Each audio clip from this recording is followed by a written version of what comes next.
Hello friends,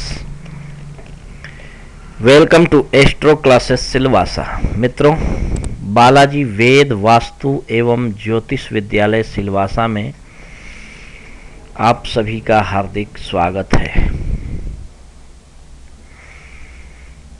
मित्रों,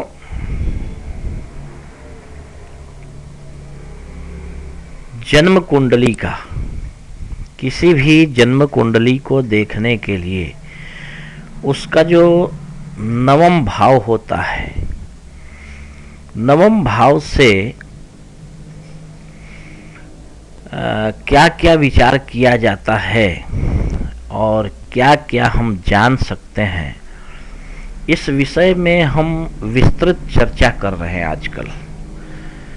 तो इस विषय में हमने कल अपने पिछले वीडियो में आप लोगों को बतलाया था पितृवैर योग और भिक्षासन योग तक। भिक्षा असनम इति भिक्षासनम। अब आप कहेंगे कि भिक्षासन का मतलब भिक्षा से जीविकोपार्जन करने का नवम भाव से क्या मतलब है। तो आपको एक बात बतला दूं कि भाग्यम फलति सर्वदा न विद्या न च पौरुषम।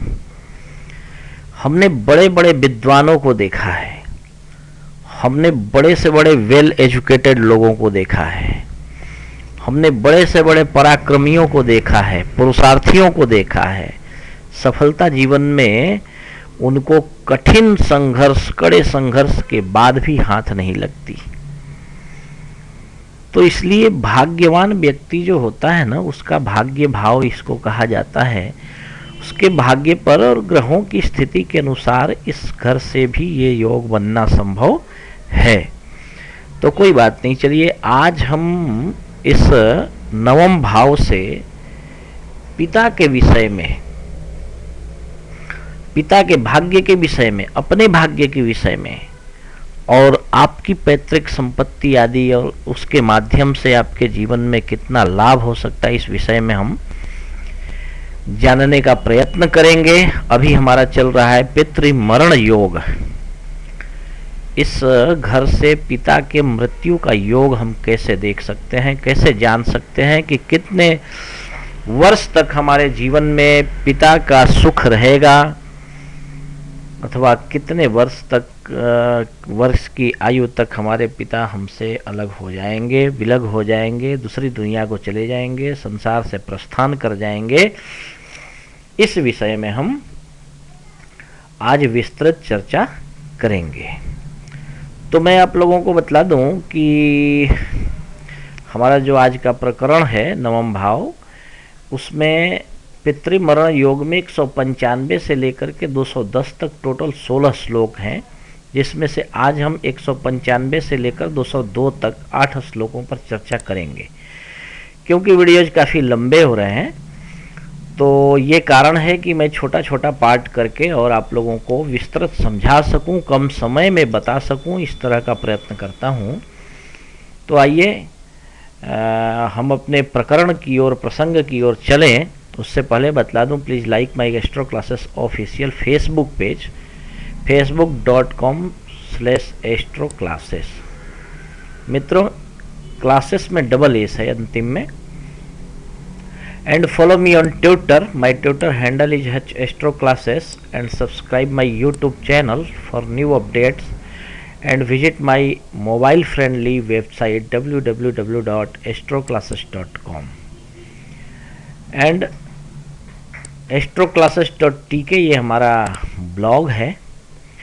अगर आप एस्ट्रो क्लासेस में डबल एस लगा करके .blogspot.com टाइप करेंगे तो भी हमारा ब्लॉग खुल जाएगा। And call for appointment for any suggestions, suppose that astro and vastu आप अपनी जन्म कुंडली बनवाना चाहते हैं तो 12 भावों के फलादेश, बर्थ डिटेल, पांचांग डिटेल, कस्प, चंद्र, नवमांश कुंडली के साथ जन्म कुंडली, सुदर्शन चक्र, उसके अलावे दशा, अंतरदशा, प्रत्यंतर दशा, ये तो मुख्य रहेगा। इसके अलावे हम आपको जनरल प्रेडिक्शन में 12 घरों के इन 12 घरों के विस्तृत फलादेश, उसके बाद में न्यूमरोलॉजी के हिसाब से आपको क्या सूट करेगा, आपको सिग्नेचर किस टाइप का करना चाहिए, इससे संबंधित बहुत सारे फलादेश जो न्यूमरोलॉजी रिपोर्ट रहते हैं वो हम आपको दे देंगे। अगर आप और बड़ा विस्तृत बनवाना चाहते हैं तो प्लेनेट प्रेडिक्शन, ग्रहों का फलादेश, कौन सा ग्रह कहाँ बैठा है तो वो आपको क्या फल देगा, और उसके साथ में 7.5 डिटेल तो रहेगा ही, वर्ष फल भी जितने वर्ष का आप मांगेंगे हम दे देंगे। और अगर आप लाल किताब के अनुसार प्रेडिक्शन चाहते हैं अपने घर का तो 12 भाव विचार के 12 भावों का विस्तृत फलादेश लाल किताब के अनुसार हम आपको दे देंगे। जन्म कुंडली बनवाने के लिए आप हमारे ऑफिस पे आ सकते हैं।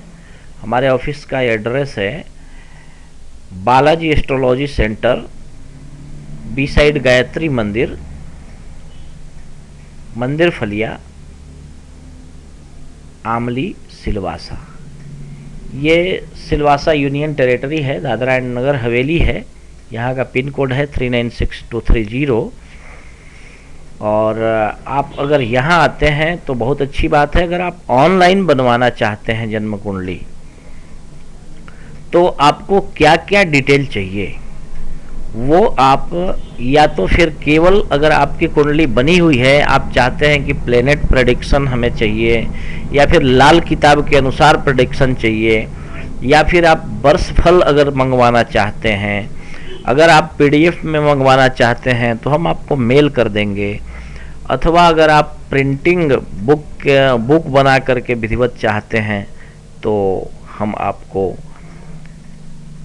वो भी दे देंगे, और योगा कॉम्बिनेशन भी दे देंगे। आपकी कुंडली में कौन कौन सा योग है, उन योगों का कुंडली में होने से क्या फल शुभ या अशुभ होता है वो भी हम आपको दे देंगे। आप जितना विस्तृत जन्म कुंडली बनवाना चाहें उतना विस्तृत हम जन्म कुंडली बना करके नक्षत्र प्रेडिक्शन तक आपको, उससे भी आगे अगर चाहिए तो केपी के अनुसार, कृष्णमूर्ति पद्धति के अनुसार आपको फलादेश हम विस्तृत रूप से दे देंगे। लेकिन जैसे जैसे ये प्रेडिक्शन बढ़ता जाएगा, पेजेस बढ़ते जाएंगे, उस जन्म कुंडली की कीमत भी बढ़ती जाएगी, तो उसके हिसाब से आप जैसा चाहेंगे वैसा हम आपको जन्म कुंडली विस्तृत से विस्तृत जन्म कुंडली बना करके आपको दे देंगे। तो आप अगर जन्म कुंडली आपके पास है और अगर आप सलाह लेना चाहते हैं कुंडली में क्या दोष है, क्यों सफलता नहीं मिल रही है, अथवा आगे और उन्नति कैसे मिलेगी, कोई रोग अगर है नहीं जा रहा है उसके निवारण का कोई उपाय किस ग्रह के वजह से हो रहा है, इसके लिए आप हमसे कांटेक्ट कर सकते हैं ऑनलाइन या ऑफलाइन। आप हमारे ऑफिस में आकर के हमसे मिल सकते हैं, अथवा ऑनलाइन हमारे फीस को हमारी कुंडली हमारे अकाउंट में जमा करके और फिर आप हमसे संपर्क कर सकते हैं। वास्तु से संबंधित सलाह लेने के लिए आप हमें अपने घर का नक्शा जो है वो भेज करके ले करके आ करके हमसे मिल सकते हैं, अथवा आप ऑनलाइन भेज करके हमारा फीस जमा करके उससे आप सलाह ले सकते हैं। हम आपको फ़ोन पे सलाह दे देंगे। और किसी भी तरह की इंक्वायरी के लिए इस नंबर पे आप कॉल करें, व्हाट्सएप पर हमें मैसेज करें। व्हाट्सएप के हमारे ग्रुप से जुड़ने के लिए इस नंबर पे व्हाट्सएप पे हमें मैसेज करें, अपना नाम और पता लिख करके कि हमें एस्ट्रो क्लासेस के नोटिफिकेशंस चाहिए प्रतिदिन के, तो आप हमें अपना नाम और पता लिख करके इस नंबर पे व्हाट्सएप मैसेज कर सकते हैं। चलिए हम अपने प्रसंग की ओर बढ़ें। पितृमरण योग में देखते हैं कि महर्षि पाराशर कहते क्या है। कहते हैं कि षष्ठाष्टम व्यये भानु रंध्रे से भाग्य संयुते, व्यये से लग्न राशिस्थे, षष्ठे से पंचमे स्थिते, जातस्य जननात् पूर्वम जनकस्य मृत्युम वदेत। कहते हैं कि षष्ठ, अष्टम और व्यय, छठे, आठवें और 12वें घर में अगर सूर्य बैठा हो, रंध्रेश जो है, यानी 8वें घर का जो मालिक है अष्टमेश, वो भाग्य भाव में बैठा हो, व्यय से लग्न राशि थे, व्ययेश जो है वो लग्न में हो, और षष्ठे से पंचमे स्थित, षष्ठेश जो है छठे घर का मालिक वो पंचम भाव में हो, तो जातस्य जननात् पूर्वम जनकस्य मृत्यु बदेत, जन्म से पहले ही, जातक के जन्म से पहले ही पिता की मृत्यु हो जाती है। अगले श्लोक में कहते हैं कि रंध्र स्थान गते सूर्ये रंध्रे से भाग्य भावगे जातस्य प्रथमाब्दे च पितुर्मरणमादिशेत। रंध्र स्थान गते सूर्य, 8वें घर में सूर्य हो, रंध्रे से भाग्य भावगे, अष्टमेश भाग्य भाव में हो, जातस्य प्रथमाब्दे च पितुर्मरणमादिशेत, जन्म लेने जातक के जन्म के पहले वर्ष में ही पिता की मृत्यु हो जाती है।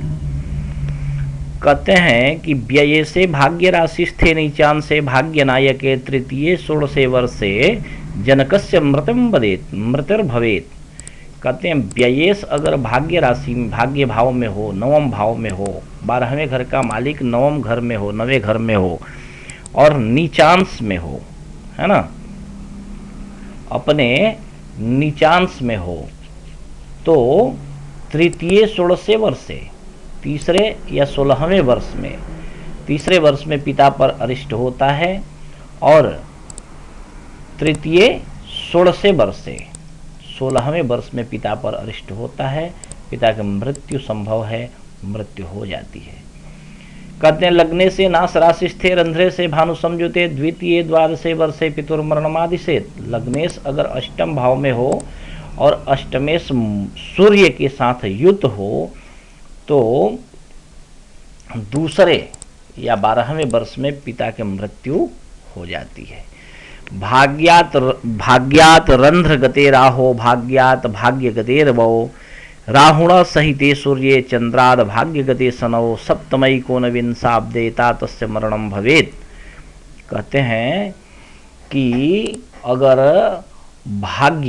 भाग्याद रंध्र गते राहो, ठीक है, ये राहु जो है वो भाग्य भाव से, हाँ, अब इस श्लोक को आपको मुझे कुंडली दिखा करके समझाना पड़ेगा।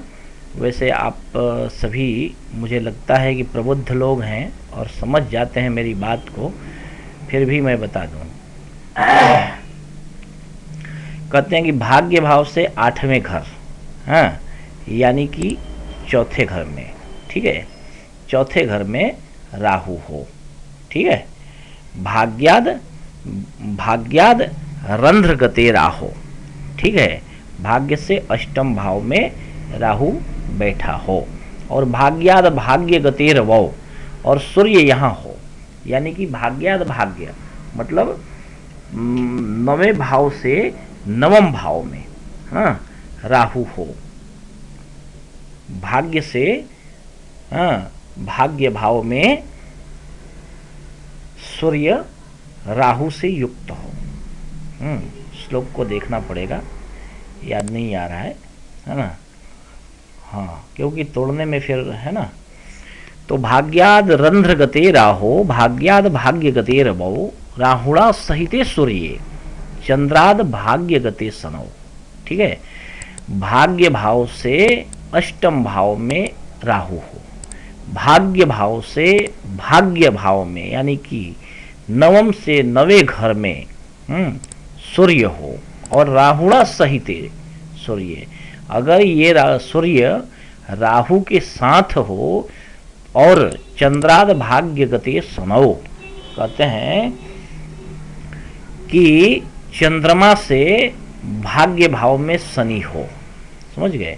अब मान लो आपकी कुंडली में कहीं भी चंद्रमा बैठा है, हाँ, सपोज दैट आपका चंद्रमा यहाँ बैठा है, तो यहाँ से चंद्रमा से भाग्य भाव में यानी कि 9वें भाव में, ये हुआ अष्टम और ये हुआ 9वां भाव, हाँ, चंद्रमा से भाग्य अर्थात 9वां भाव ये हुआ पंचम भाव, ठीक है। अगर ये इसमें 9वां भाव में बैठा हुआ है चंद्रमा, तो यहाँ से लेकर के ये जो है पंचम 9वां भाव हुआ, ठीक है।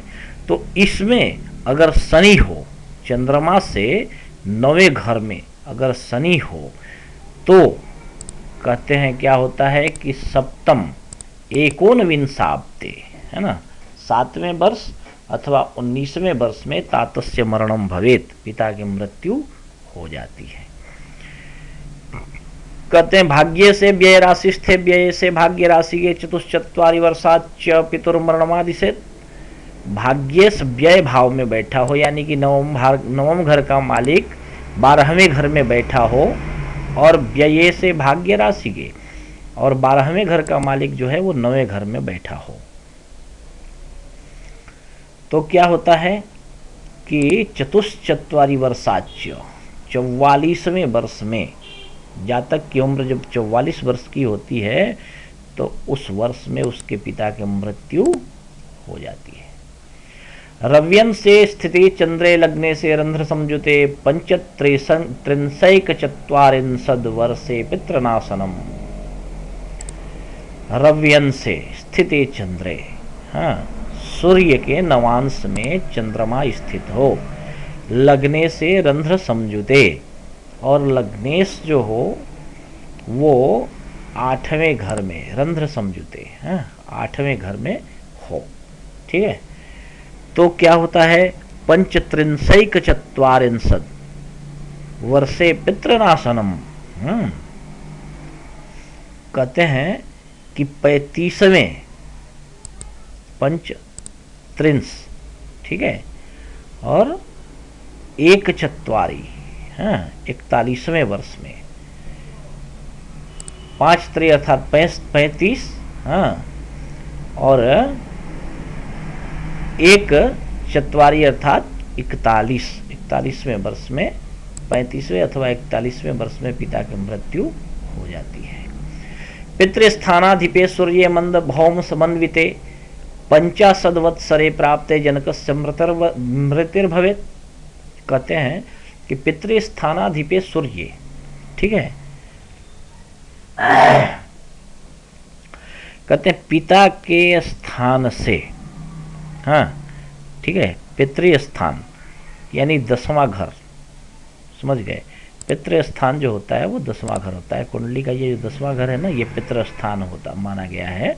ये माता, चौथा घर माता का स्थान, और 10वां घर पिता का स्थान। तो कहते हैं पितृ स्थानाधिपे सूर्य, ठीक है, पिता का स्थान जो है वहां का स्वामी स्वयं सूर्य हो, क्योंकि सूर्य पिता का कारक और 10म भाव का कारक ग्रह भी माना गया है। तो सूर्य जो है वो 10वें घर में हो, सीधी सी बात, ठीक है। और मंद भौम समन्विते, अगर ऐसा हो कि शनि और मंगल भी साथ में हो तो जातक के पिता की आयु बड़ी लंबी होती है, 50 वर्षों तक पिता को कुछ नहीं होता। 50वें वर्ष में पिता की मृत्यु संभव है। 50 वत्सरे प्राप्ते जनकस्य मृतिर्भवेत्, ठीक है। अब ये रहा आज का हमारा प्रकरण 202 तक। अब हम अगले प्रकरण में 203 से लेकर के 210 तक बाकी के 8 श्लोकों पर चर्चा करेंगे। ये सारे श्लोक हैं, तो इन सभी श्लोकों पर बृहद चर्चा हम करेंगे। तब तक के लिए हम एक बार आपको फिर से बतला दें कि हमारे फेसबुक के ऑफिशियल पेज को facebook.com/astroclasses से इसको लाइक करें, और ट्विटर पर हमें फॉलो करें @astroclasses, एंड यूट्यूब जहां से आप वीडियो देख रहे हैं इस चैनल को प्लीज़ सब्सक्राइब करें ताकि हमारा हौसला बढ़ते रहे। और हम आपको, अभी तो ज्योतिष की शुरुआत है, हम आपको आगे चल कर के अच्छे से अच्छे टिप्स एंड ट्रिक्स भी देंगे। ऐसे ऐसे टिप्स, ऐसे ऐसे मुहूर्त, ऐसे ऐसी बातें, ऐसी ऐसी साधना, ऐसे ऐसे श्लोक जिसको हम बोल करके भी पूरी तरह से आपको समझा करके उस विषय को बतलाएंगे। श्लोकों को भी पढ़ करके, बता करके, समझा करके आप लोगों को पढ़ पाएँ आप लोग, ऐसा हम करके, और मंत्रों को उसके विषय में बतलाएंगे। तो इसलिए हमारे YouTube के चैनल को सब्सक्राइब करें। आपके जीवन से संबंधित हर तरह की गतिविधियों के विषय में हम चर्चा करेंगे अपने इस चैनल पर। तो आप हमारा हौसला बढ़ाने के लिए हमारे YouTube के चैनल को सब्सक्राइब करें एंड हमारे वेबसाइट को विजिट करें, ब्लॉग पर जा कर के देखें, साइन अप करें and call for appointment for any suggestion. आप हमें किसी भी तरह के सलाह लेने के लिए इस नंबर पे कॉल कर सकते हैं, अथवा आप हमें जिसका व्हाट्सएप पर जुड़ सकते हैं। इस नंबर के माध्यम से आप अपना नाम और पता अवश्य लिख करके भेजें, क्योंकि किसका नंबर है बिना सेव किए हम अपने ग्रुप में ऐड कर नहीं सकते, और कहाँ से हैं ये भी जानना ज़रूरी है। तो आप अपना नाम और पता लिख करके अवश्य ही भेजें, और ये साथ में लिखें कि हमें अपने एस्ट्रो क्लासेस में ऐड करें। और हाँ, एक बात और है, कुछ लोग ऐसे भी हैं जो जिनको हमारा मैसेज अगर अच्छा नहीं लगता तो वो हमें लिख सकते हैं, वो हमें व्हाट्सएप पर लिख सकते हैं कि भाई आप हमें मैसेज सेंड ना करो, तो हम उनको ग्रुप से बाहर कर देंगे, ठीक है। उसमें हमें कोई आपत्ति नहीं है, ज़बरदस्ती नहीं है। आपको अच्छा लगे तो आपका वेलकम। तो आप हमें पर्सनली आकर के मिल सकते हैं। हमारा पता है बालाजी ज्योतिष केंद्र, गायत्री मंदिर के जस्ट बाजू में, मेन रोड, मंदिर फलिया आमली, सिलवासा। ये सिलवासा यूनियन टेरेटरी, केंद्र शासित प्रदेश है, दादरा एवं नगर हवेली। तो यहाँ पे हमारा गायत्री मंदिर के जस्ट बाजू में मेन रोड पे ही बहुत बड़ा बोर्ड लगा है बालाजी एस्ट्रोलॉजी सेंटर का। आप हमें आकर के मिल सकते हैं। तो thanks for watching, bye and take care. Thanks.